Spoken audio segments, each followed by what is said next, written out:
इसके पहले के लेक्चर में हम लोगों ने methods of measurement of national income ये वाला पॉइंट स्टार्ट किया था। इनफैक्ट इसमें हम लोगों ने ये आउटपुट मेथड को डिटेल में तो स्टडी किया ही था, ठीक है। सिर्फ इतना ही, हम लोगों ने आउटपुट मेथड के कुछ प्रिकॉशंस भी हम लोगों ने स्टडी किए थे डिटेल में, बराबर, ठीक है। अब हम लोग क्या करने वाले हैं, अब हम लोग इस लेक्चर में इनकम मेथड से किस तरीके से नेशनल इनकम हम लोग निकाल सकते हैं, हम लोग इसको स्टडी करने वाले हैं। सिर्फ इतना ही नहीं, मैं आपको प्रिकॉशंस क्या क्या लेना चाहिए नेशनल इनकम जब हम लोग इनकम मेथड से कैलकुलेट करते हैं, वो भी हम लोग डिस्कस करने वाले हैं। So this is a very simple lecture, बहुत छोटा लेक्चर है, but again this is very important, क्योंकि इस लेक्चर में आपके बहुत सारे कॉन्सेप्ट में क्लियर करूंगा, ठीक है।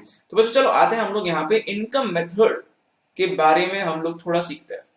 So this is the second method, income method से हम लोग अगर नेशनल इनकम निकालेंगे तो उसका फॉर्मूला यहाँ लिखा है, बट ये फॉर्मूला समझाने के पहले मैं थोड़े बहुत आपको लॉजिक यहाँ पे सिखाता हूँ, प्लीज ध्यान से सुनना, ठीक है बच्चों। देखो, अगर मेरे को है ना इनकम मेथड से आंसर निकालना है, इनकम मेथड से आंसर निकालना है कि नेशनल इनकम कितना है, तो मैं क्या करूंगा, मैंने ये देखूंगा कि अपने कंट्री में कितने लोग हैं और उनका इनकम क्या है। हर एक पर्सन का इनकम अगर मैं ऐड करूंगा तो मेरे को नेशनल इनकम मिलेगा, सही है, ठीक है। तो बच्चों इनकम जो होता है ना, जो लोग पैसा कमाते हैं, उसको हम लोग बेसिकली 4 चीजों में डिवाइड करते हैं, ठीक है। तो देखो कैसे हम लोग डिवाइड करेंगे, मैं आपको सिंपल एक चीज बताता हूं बच्चों। मैंने आपको इसके पहले के एक लेक्चर में ये एक्सप्लेन किया था कि अगर कोई भी पर्सन को बिजनेस करना है, कोई भी पर्सन को अगर बिजनेस करना है, तो हर एक बिजनेसमैन को 4 फैक्टर्स ऑफ प्रोडक्शन की जरूरत होती है, ठीक है। देखो ये मैं फिर से आपको याद करूं, फैक्टर्स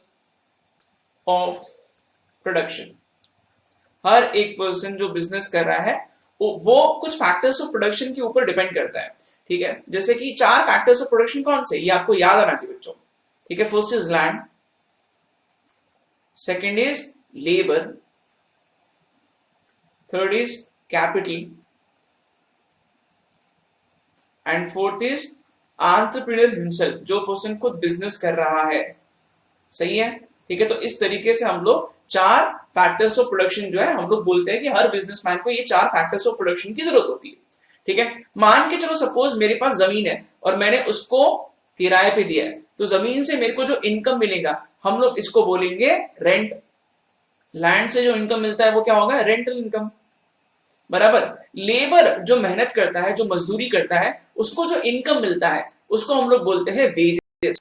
जो भी फैक्ट्री में मजदूर है, जो मजदूरी कर रहा है, उसको हम वेजेस पे करते हैं, तो उसका इनकम वेजेस के फॉर्म में होगा, ठीक है। किसी ने जमीन किराए पे दी तो उसका इनकम रेंट के फॉर्म में होगा, बराबर। ये सब हम लोग क्या पढ़ रहे हैं, इनकम के हम लोग कैटेगरीज पढ़ रहे हैं। हमें क्या करना है, हमें अलग अलग इनकम की कैटेगरीज को ऐड करना है, तो हमको इनकम मेथड से नेशनल इनकम मिल जाएगा, सिंपल, ठीक है। कैपिटल मतलब क्या है, कैपिटल मतलब पैसा। अगर मेरे पास पैसे है और मैंने किसी और पर्सन को लोन दिया है, तो मेरे को उस पर इंटरेस्ट का इनकम मिलेगा, सही बात है। बैंक क्या करती है, बैंक लोन देती है, तो बैंक को जो इनकम मिलता है वो होगा इंटरेस्ट का इनकम, सही है। और एंटरप्रेन्योर, अगर मान के चलो मैं खुद बिजनेसमैन हूं, मैं खुद बिजनेस चला रहा हूं, तो बिजनेस से जो मेरे को प्रॉफिट मिलेगा वो होगा मेरा इनकम, सही बात है। तो ये 4 क्या है बच्चों, ये चारों चीजें जो मैंने अभी लिखी है, ये सब है इनकम के categories, rent, wages, interest and profit, बराबर। अच्छा, तो ये 4 चीजों को हमें ऐड करना पड़ेगा, तब जाके हम लोगों को इनकम मेथड से नेशनल इनकम निकालना आएगा। बट कहानी में ट्विस्ट है, सिर्फ ये 4 मेथड्स ही होते हैं, सिर्फ ये 4 ही तरीके हैं क्या इनकम कमाने के, आंसर इज नो, ठीक है। मैं आपको एक और एग्जांपल देता हूं बच्चों। ये देखो यहाँ पे ऐसा हो सकता है क्या कि कोई फार्मर है, कोई फार्मर है, बराबर। ये क्या करता है सॉरी, फार्मर जो है वो अपने फार्म पे 100 kgs ऑफ पोटैटोज ग्रो करता है, ठीक है, जिसमें से इसने 99 kgs खुद कंज्यूम किए हैं। 99 kgs क्या किए हैं, सेल्फ कंजम्पशन पे गए, मतलब इसने मैक्सिमम पोटैटोज खुद कंज्यूम कर लिए, खुद के फैमिली के लिए इसने यूज कर लिया है। और जो 1 kg ऑफ पोटैटोज है ना, ये इसको सेल करता है, ठीक है। तो बच्चों यहाँ पे मैंने इसके पहले भी आपको एक्सप्लेन किया था कि हम लोग जब भी नेशनल इनकम स्टडी करते हैं तो हमारा फोकस प्रोडक्शन पे होना चाहिए, ठीक है। कितना चीज बिका है वो मैटर नहीं करता, कितना आप प्रोड्यूस कर रहे हो वो मैटर करता है। मैंने ये क्लैरिफाई किया था कि अगर कोई फार्मर है और वो 99 केजीज जो है अगर सेल्फ कंजम्पशन कर रहा है तो ये भी हम लोग यहाँ पे नेशनल इनकम में कंसिडर करना चाहिए।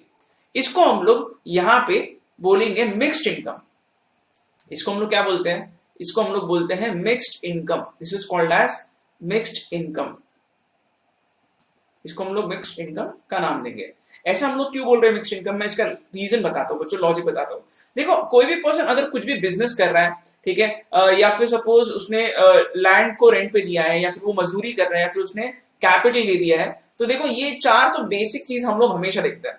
एक एग्जाम्पल देता हूँ, मैं कोचिंग क्लासेस के बिजनेस में हूँ, तो मैं एंटरप्रेन्योर हूँ, तो मेरे को जो इनकम मिलेगा उसको मैं प्रॉफिट बोलूंगा। ठीक है, किसी ने अगर अपनी चीज किराए पे दी है तो उसको रेंटल इनकम मिलेगा। कोई खुद मजदूरी करता है तो उसको वेजेस मिलेंगे। कोई अगर सपोज पैसा लोन पे दे रहा है तो उसको इंटरेस्ट मिलेगा। बट अभी इस एग्जाम्पल में फार्मर ने क्या किया, 99 केजेस खुद कंज्यूम किए।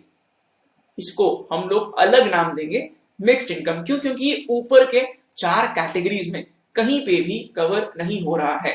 अगर खुद ये कंज्यूम करता है तो ये प्रॉफिट नहीं है, ना ही इंटरेस्ट है, ना ही ये वेजेस है, और ना ही ये रेंट है। इसीलिए हम लोग इसको अलग से ऐड यहाँ पे करने वाले हैं। बराबर? ठीक है, तो बच्चों देखो यहाँ पे मैंने क्या क्या बताया आपको। रेंट ऐड करना है, वेजेस ऐड करना है, इंटरेस्ट ऐड करना है, प्रॉफिट ऐड करना है, और मिक्स्ड इनकम भी ऐड करना है। इसके अलावा और क्या ऐड करेंगे देखते हैं। हम लोग डायरेक्टली आते हैं अब ऊपर के फॉर्मूले पर। ध्यान से सुनना। ये देखो यहाँ क्या लिखा है, अगर मेरे को नेशनल इनकम कैलकुलेट करना है तो मैं इन सारी चीजों को ऐड करूंगा। रेंट क्यों ऐड कर रहा है? रेंट, इसका लॉजिक मैंने नीचे बताया बच्चों आपको। ठीक है, क्योंकि रेंट जो है ये लैंड से रेंट मिलता है, लेबर से, लेबर को वेजेस मिलते हैं, कैपिटल पे इंटरेस्ट मिलता है, एंटरप्रेन्योर जो है वो खुद क्या कमाता है, प्रॉफिट कमाता है।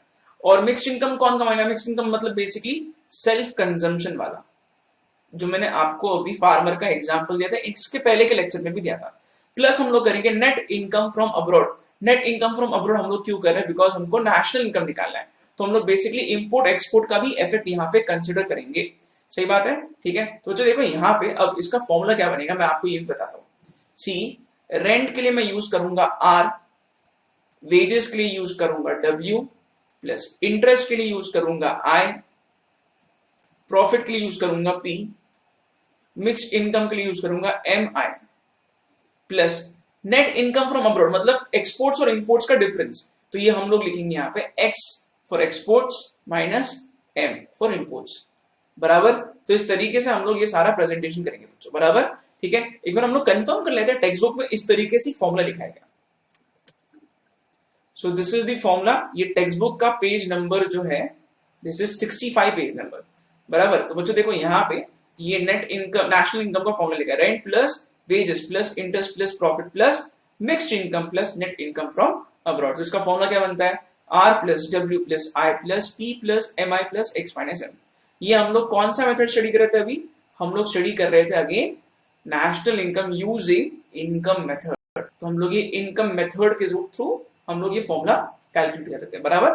ठीक है, तो बच्चों आई होप आपको ये फॉर्मूला किस तरीके से आया ये समझ में आ गया। ठीक है, अच्छा तो देखो बच्चों यहाँ पे ये इस तरीके से हम लोग यहाँ पे नेशनल इनकम निकालेंगे यूजिंग इनकम मेथड। बराबर? अच्छा अब यहाँ पे एक चीज और इंपॉर्टेंट है, कुछ प्रिकॉशंस हमें लेने पड़ेंगे। ठीक है, क्या क्या प्रिकॉशंस हमें लेने पड़ेंगे ये टेक्स्ट बुक से हम लोग डायरेक्टली अब यहाँ पे इसका लिंक करेंगे। इसके पहले आप लोग ये प्रिकॉशन समझे। हम अभी आपको क्या करना है, अभी आपको ये चीज नोट करना है क्विकली, तो इसको फटाफट लिख लो आप। प्रिकॉशंस के लिए रेफर टेक्स्ट बुक ये भी लिख सकते हो आप। ठीक है, चलो वीडियो को पॉज कर लो, आराम से सारे पॉइंट्स को नोट कर लो।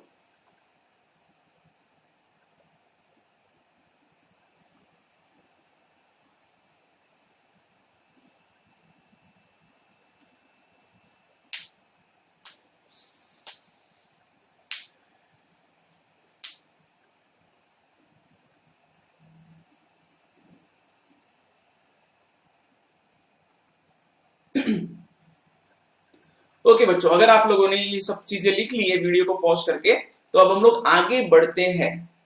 ठीक है, तो प्रिकॉशंस जो है ना हम लोग यहीं से पढ़ने वाले, टेक्स्ट बुक से डायरेक्टली मैं प्रिकॉशंस आपको एक्सप्लेन करने वाला हूं। राइट, चलो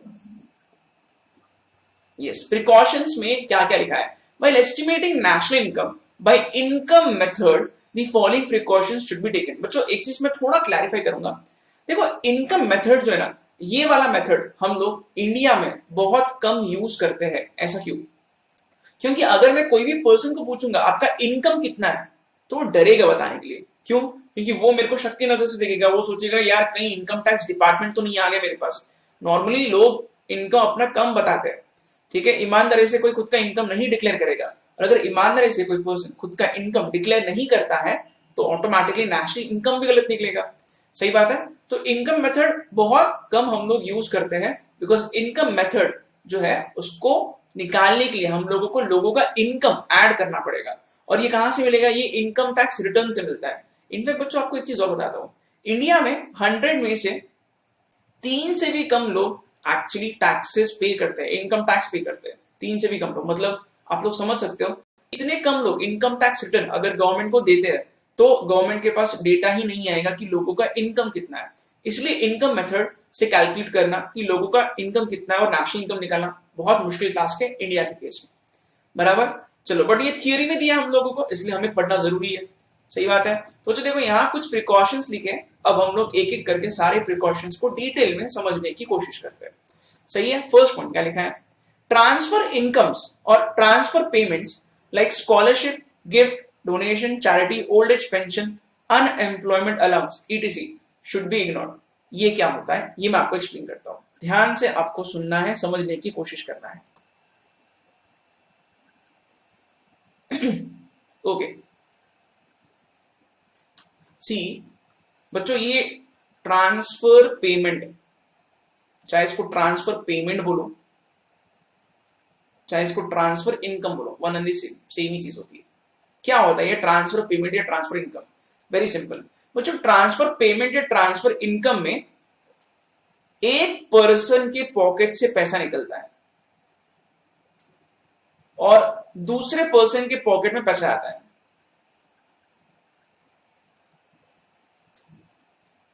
ठीक है, देखो क्या बता रहा हूं मैं।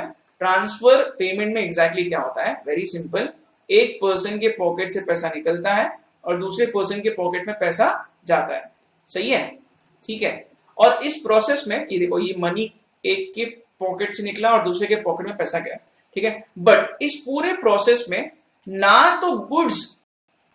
तो यहां पे गुड्स प्रोड्यूस हो रहे हैं, गुड्स प्रोड्यूस नहीं हो रहे हैं, ना ही यहां पे सर्विसेज दिए जा रहे हैं, सर्विसेज भी रेंडर नहीं हो रहे। ठीक है, इसको हम लोग बोलते हैं ट्रांसफर पेमेंट।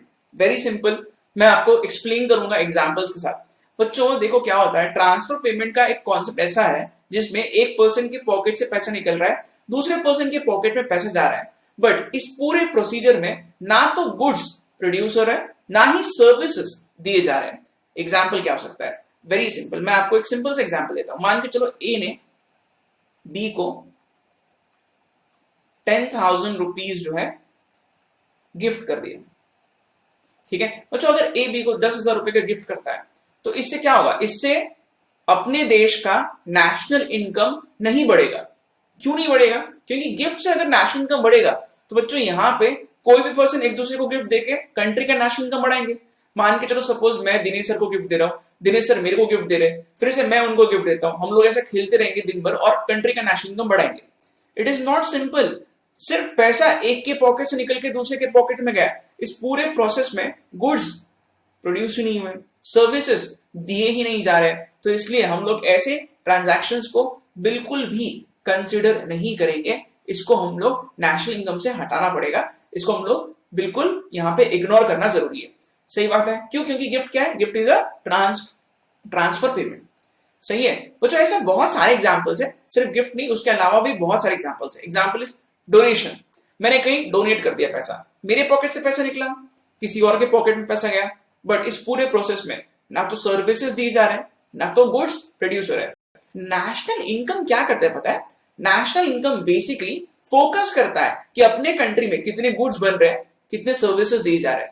बट जब गुड्स और सर्विसेज नहीं बने, सिर्फ पैसा इधर से उधर जा रहा है, तो हम लोग ऐसे ट्रांजैक्शंस को बिल्कुल भी कंसिडर नहीं करेंगे। This is called as transfer payment. Hence transfer payments must be ignored. Donation हो गया, गिफ्ट हो गया, चैरिटी हो गया, और भी बहुत सारे एग्जांपल्स हैं, मैं बताता हूं। यहाँ पे देखो लिखा है, क्या लिखा है, यस, स्कॉलरशिप। स्कॉलरशिप में क्या होता है बच्चों, स्कॉलरशिप में गवर्नमेंट जो है वो कोई गरीब बच्चों को पैसा दे रही है स्कॉलरशिप का, तो गवर्नमेंट के पॉकेट से पैसा निकला, गरीब बच्चों के पॉकेट में पैसा गया एजुकेशन के लिए, बट इस पूरे प्रोसेस में गुड्स नहीं बन रहे, सर्विसेज भी नहीं दी जा रहे हैं, इसलिए इसको हम लोग बोलेंगे ट्रांसफर पेमेंट, ये ट्रांसफर इनकम, इग्नोर करना है, कंसिडर नहीं करेंगे नेशनल इनकम में। अगेन गिफ्ट, डोनेशन, चैरिटी, ये तो मैंने आपको अभी ऑलरेडी एक्सप्लेन किया है, सही बात है। अच्छा, और क्या लिखा है, ओल्ड एज पेंशन। बच्चों पेंशन क्या होता है मैं आपको बताता हूँ। मान के चलो सपोज मैं अभी पैसा कमाता हूं, और पैसा कमाने के बाद में एक्चुअली क्या होता है पता है क्या, पेंशन का कॉन्सेप्ट क्या होता है, जो नॉर्मली सैलरीड एम्प्लॉइज होते हैं, ठीक है, उनके सैलरी का कुछ हिस्सा पेंशन की तरफ जाता है, बराबर। एक एग्जांपल दे रहा हूं, सपोज मान के चलो कोई पर्सन है जो सैलरी कमाता है, ठीक है, हर महीने क्या होगा, हर महीने उसको पूरा पैसा सैलरी का नहीं मिलेगा, कुछ अमाउंट जो होता है ना वो कट के पेंशन में जमा होता है, और ये पेंशन का पैसा इसी का है, एम्प्लॉय का ही है, बट ये कब मिलता है, रिटायरमेंट के बाद।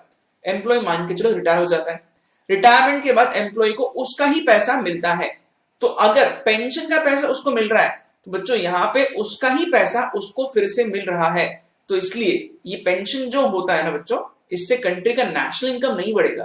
क्यों नहीं बढ़ेगा, बिकॉज पेंशन मतलब क्या, वो पर्सन को खुद का पैसा खुद फिर से मिल रहा है, ठीक है, इसलिए हम लोग इसको बोलेंगे ट्रांसफर पेमेंट, बिकॉज यहाँ पे गुड्स नहीं बन रहे, ना ही सर्विसेज दी जा रहे हैं, सही है। Next is unemployment allowance. ये क्या होता है, सपोज मान के चलो कोई पर्सन बेरोजगार है, अनएम्प्लॉयड है, गवर्नमेंट वो बेरोजगार है इसलिए उसको पैसा दे रही है, सही है। सपोज मान के चलो कोई पर्सन के पास जॉब नहीं है बट गवर्नमेंट उसको पैसा दे रही है, इसको हम लोग बोलते हैं अनएम्प्लॉयमेंट अलाउंस, सही है। अनएम्प्लॉयमेंट अलाउंस में क्या होता है, अनएम्प्लॉयमेंट अलाउंस में एक के पॉकेट से पैसा निकला और जो अनएम्प्लॉयड पर्सन है उसके पॉकेट में पैसा गया, बट वो अनएम्प्लॉयड पर्सन ने कुछ काम किया ही नहीं, तभी तो ना तो काम कर रहा है, ना तो गुड्स बन रहे, ना तो सर्विसेज दी जा रहे, इसीलिए इसको भी हम लोग बोलेंगे transfer payment. In short transfer payment में एक के पॉकेट से पैसा निकलता है, दूसरे के पॉकेट में पैसा जाता है, पूरे प्रोसेस में ना तो गुड्स बन रहे हैं ना तो सर्विसेज दिए जा रहे हैं, this is called as transfer payment, क्योंकि गुड्स और सर्विसेज पे कुछ भी एडिशन नहीं हो रहा है, इसलिए इसको इग्नोर करना है। आई होप आपको ये समझ में आ गया है। क्विकली अभी आप एक काम करो, ये एग्जाम्पल को आप लोग यहां से अब लिख सकते हो डिटेल में, वीडियो को पॉज करके आराम से लिख लो इसको, चलो।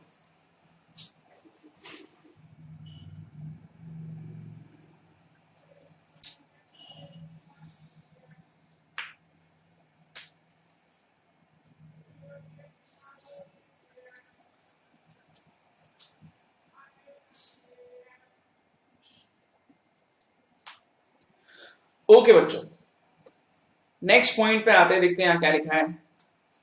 Second point, all unpaid services like services of housewife, services of housewife, teacher teaching his और her child should be ignored. ऐसा क्यों लिखा है मैं आपको एक्सप्लेन करता हूं। बच्चों कुछ कुछ ऐसे सर्विसेज होते हैं जिसका हम लोग वैल्यू नहीं निकाल सकते।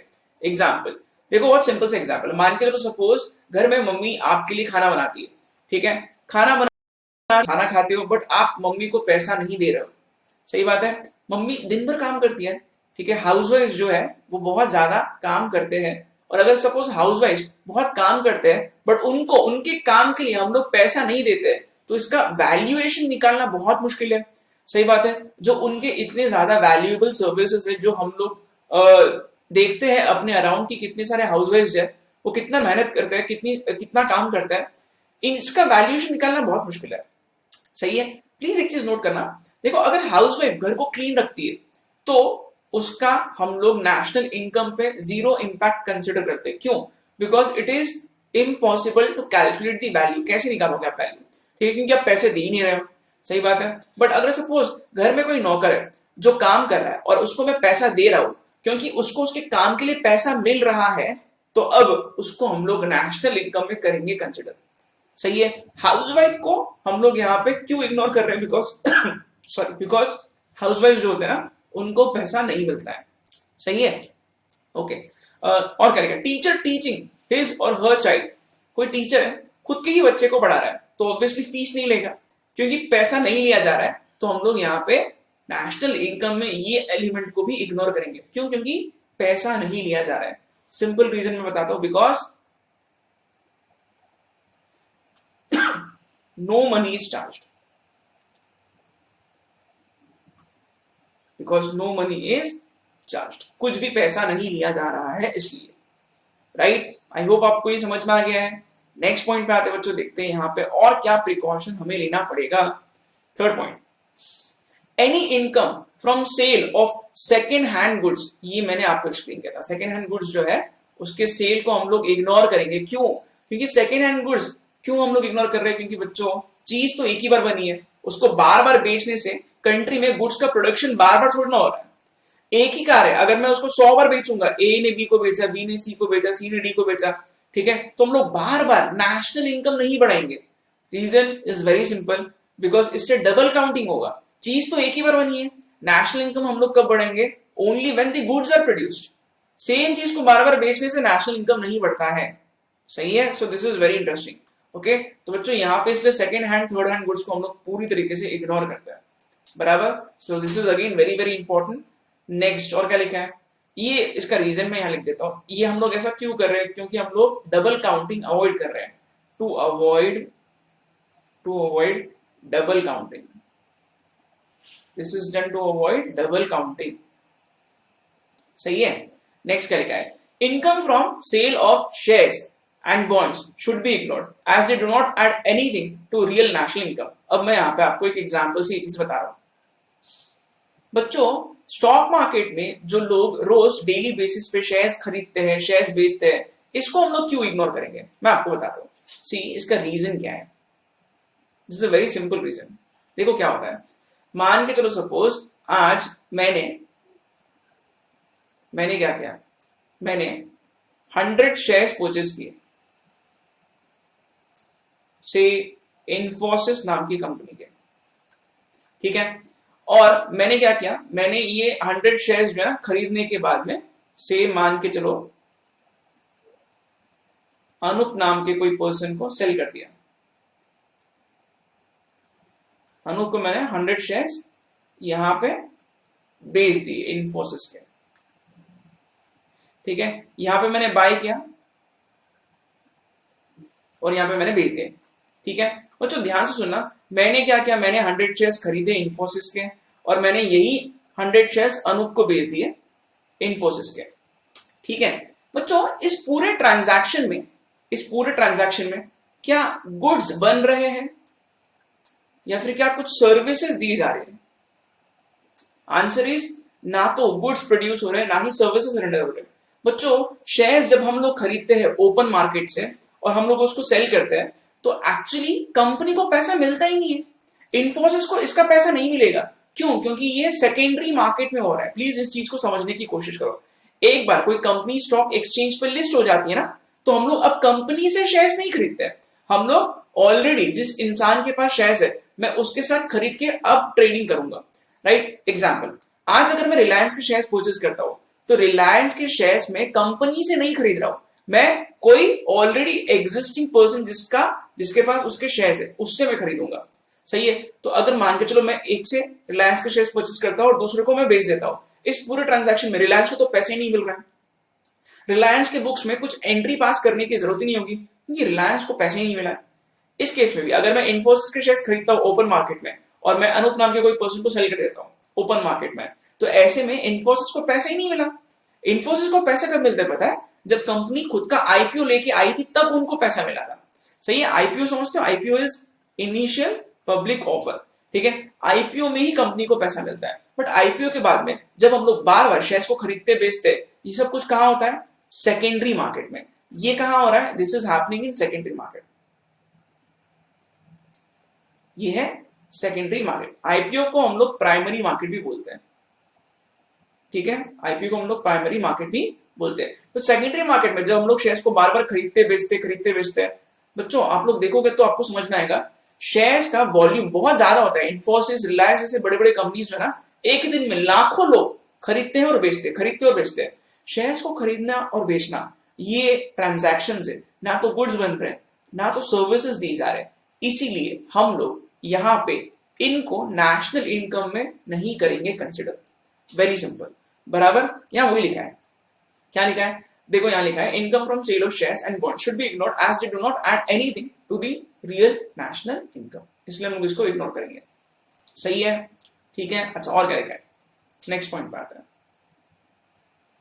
Revenue received by government through direct taxes should be ignored as it is only a transfer income। बच्चों गवर्नमेंट को जो पैसा मिल रहा है उसको हम लोग इग्नोर क्यों करेंगे, मैं आपको सॉलिड रीजनिंग के साथ बताता हूं, ध्यान से सुनना, ठीक है। पहले एक काम करो, आप लोग इस पॉइंट को नोट कर लो पहले वीडियो को पॉज करके, फिर हम लोग नेक्स्ट पॉइंट तक बढ़ते हैं।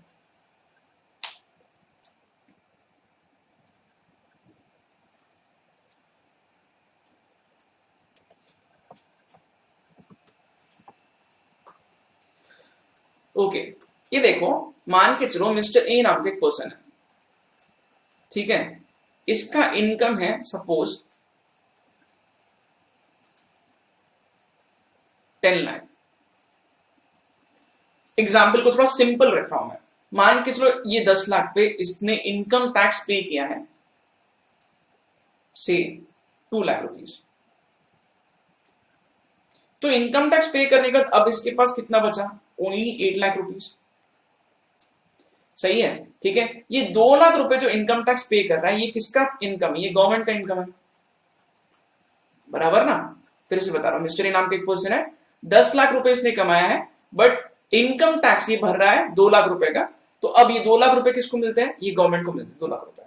सही है बच्चों, इस पूरे प्रोसेस में हम लोग बोलेंगे कि कंट्री का इनकम 10 लाख रुपीज से बढ़ा, 10 लाख रुपीज से हम लोग बोलेंगे कंट्री का नेशनल इनकम बढ़ रहा है। सही है, क्यों, क्योंकि मिस्टर ए का इनकम 10 लाख है। अब फिर से आप लोग ये 2 लाख रुपए को ऐड मत करो, 2 लाख रुपए गवर्नमेंट का भी तो इनकम है ना सर, तो 10 और 2 12 लाख होगा कंट्री का इनकम, ऐसा नहीं होगा। क्यों, क्योंकि ये 2 लाख रुपए जो है ना हम लोगों ने ऑलरेडी ए के इनकम को वहां पे काउंट कर लिया है। 2 लाख रुपए गवर्नमेंट का इनकम जो है ना, इसको हम लोग बोलेंगे ट्रांसफर पेमेंट। फिर से ये शब्द आ रहा है बच्चों, बार बार बता रहा हूं, मैंने आपको अभी बताया व्हाट इज ट्रांसफर पेमेंट। एक के पॉकेट से पैसा निकला, दूसरे के पॉकेट में पैसा गया, बट इस पूरे प्रोसेस में गुड्स नहीं बन रहे, सर्विसेज नहीं दिए जा रहे।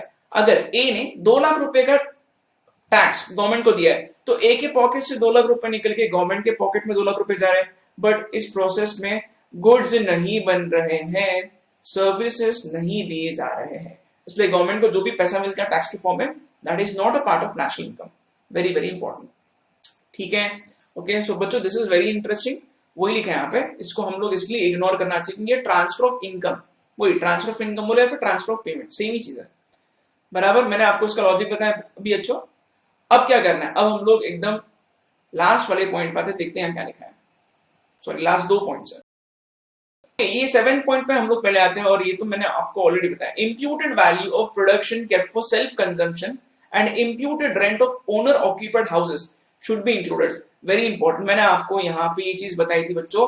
सेम मैं एग्जांपल आपको याद रख रहा हूँ, फार्मर है, उसने क्या किया, 100 केजीज पोटैटोज उगाए, उसमें से 99 इसने सेल्फ कंज्यूम कर लिए, और 1 किलो जो है ये सेल कर रहा है, ठीक है। तो हम लोग ये 99 जो उसने खुद कंज्यूम कर लिए ना पोटैटोज, हम लोग इसको भी, ये पोटैटोज को भी हम लोग यहाँ पे कंसिडर करेंगे नेशनल इनकम में, सेल्फ कंजम्पशन का भी पॉइंट हम लोग यहाँ पे कंसिडर करेंगे, वही यहाँ लिखा है। इनफैक्ट यहाँ पे एक चीज और लिखी है, imputed rent of owner occupied houses should be included. इसका मीनिंग क्या होता है, मैं आपको एक्सप्लेन करता हूँ।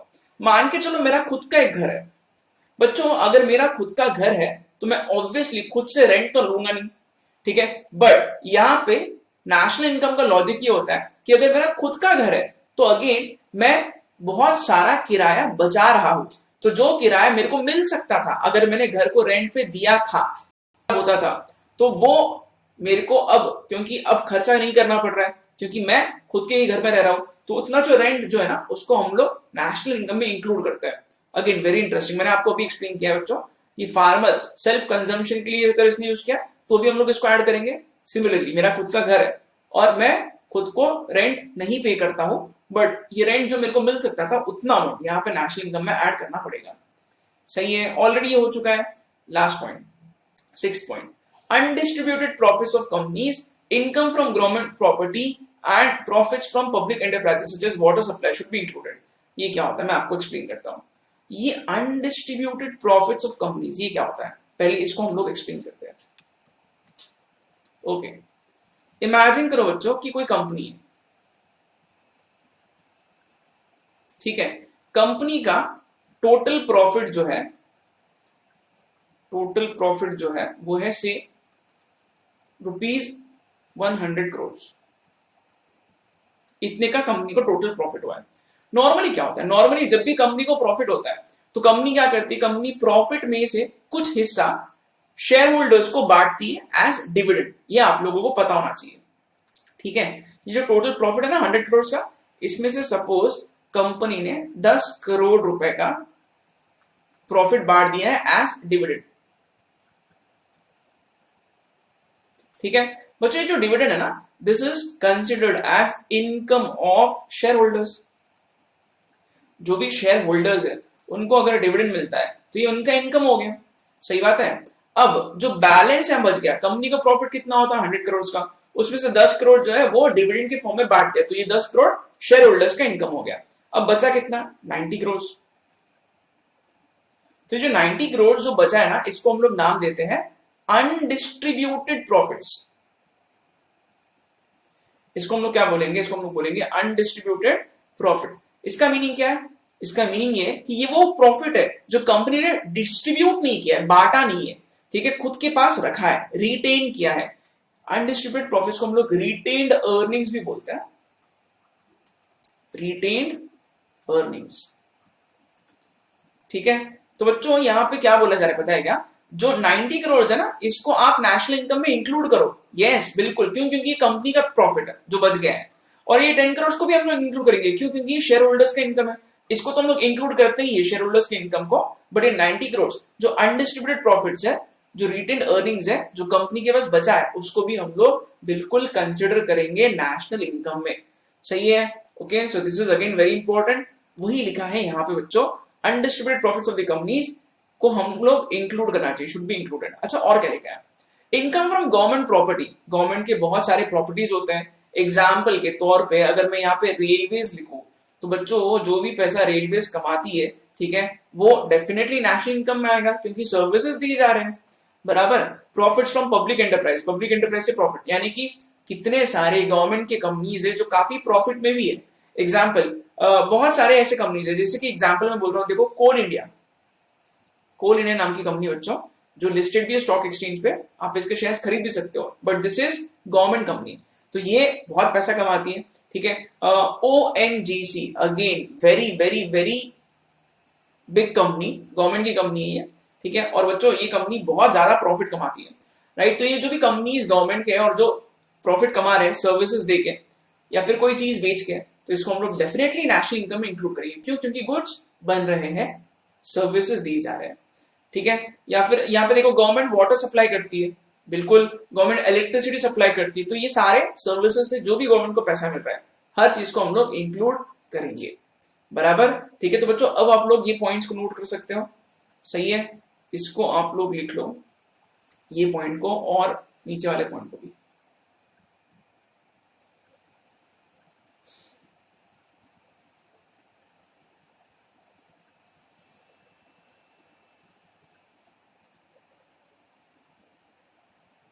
ओके बच्चों, अगर आप लोगों ने ये सारे पॉइंट्स लिख लिए हैं, तो यहां पे अब हम लोगों का इनकम मेथड, उसका फॉर्मूला और उसके सारे प्रिकॉशंस होते हैं खत्म, राइट। बट एक चीज दिमाग में रखो, जैसे मैंने आपको बताया, income method is not very popular in India, क्योंकि इनकम टैक्स रिटर्न लोग भरते ही नहीं है, कोई ईमानदारी से बताएगा ही नहीं खुद का इनकम कितना है, तो इनकम मेथड से नेशनल इनकम निकालना बहुत बहुत मुश्किल होगा और गलत भी आएगा, सही है बच्चों। अब हम लोग मिलेंगे नेक्स्ट लेक्चर में, और नेक्स्ट लेक्चर में हम लोग नेक्स्ट मेथड को डिस्कस करेंगे, ठीक है, यस।